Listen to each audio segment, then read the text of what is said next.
Pero mga kabrigada, alamin naman ho natin ang ating pulso ng ating mga kabrigada. Dito ho sa ating question of the day. Kung kayo ho ang tatanungin, dapat nga ho bang ihinto na muna ang ayuda programs ng gobyerno, lalo na ngayong campaign period? Brigada Ann Cortez, nasaan ka ba? I-brigada mo! Brigada Live Report. Ang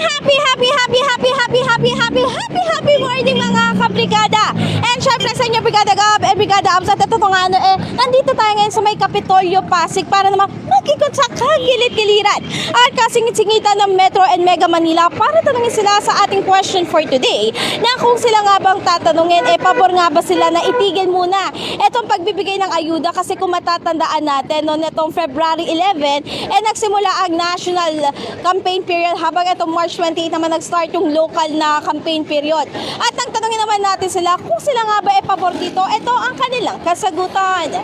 Opo ma'am, pabor po ma'am para sana. Bakit kuya? Para pa sa mga politika po. Oo. Iwasan yung kwan. Makunli yung gagamitin na sa kampanya para maiwasan yun. Pwede. Pwede itigil yun kasi ginagamit sa pamumulitik kaya maraming ngayon na sinasamantala yan. Kaya dapat itigil muna yan.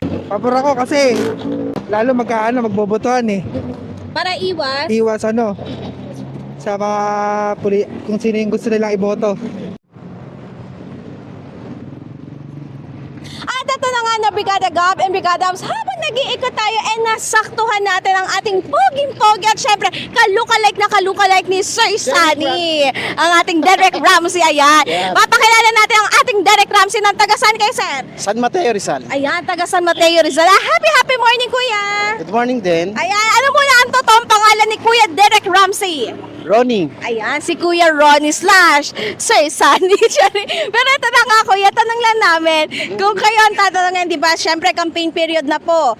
Nag-start last time, February 11, itong sa national, and then March 28, itong sa local naman. Kayo sir, pabor po ba kayo na itigil muna itong pamimigay ng ayuda? Yes. Since campaign period? Muna. Kasi ginagamit lang ng pangpapogi lang ng mga natin mga kandidato. So syempre, pag ginamit na yung pondo, pag ginamit yan, saan ba kukunin yan nila uli? Babawiin lang nila yan. Diba? Pag binawi nila yan, kami na naman ang maapektuhan yan. Yung budget na naman ng Pilipinas ang maapektuhan.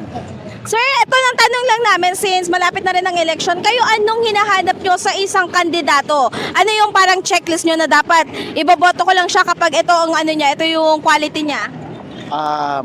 Boboto ko siya dahil sa tingin ko siya yung karapat-dapat ko lang iboboto. Napupusuan ko, syempre. Unang-una yung mga bago, syempre gusto ko. Ayoko na ng luma kasi gantian na ang nangyayari sa Pilipinas So kung gantian, wala na, hindi na makakausad ng Pilipinas. Hindi na makakausad.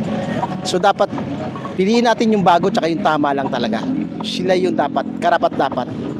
At tayong Brigada Gab and Brigada Abs, dahil for the go-go si Kuya, syempre bibigyan natin siya ng ating Brigada Sleeves. Ayan Kuya, baka may gusto pala kayong batiin mga kaibigan nyo, kapamilya nyo, or whatever.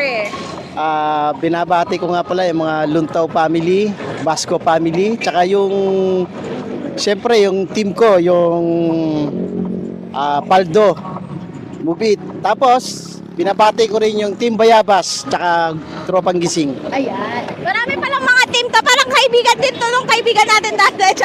Pero ito, Brigada Gab and Brigada Abs, mag-forward the babay na tayo kasi may nagbabaking na rin ang sasakyan dito at mamaya nagmamadali na rin. At ayun na, Brigada Gab and Brigada Abs, mag-forward the babay na tayo kaya naman in the heart of changing lives.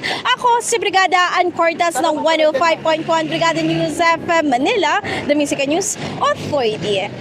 Brigada! Ang bahaging ito ay hatid sa atin ng NutriCleanse Herbal Capsule. Linis tiyan, sexy tiyan.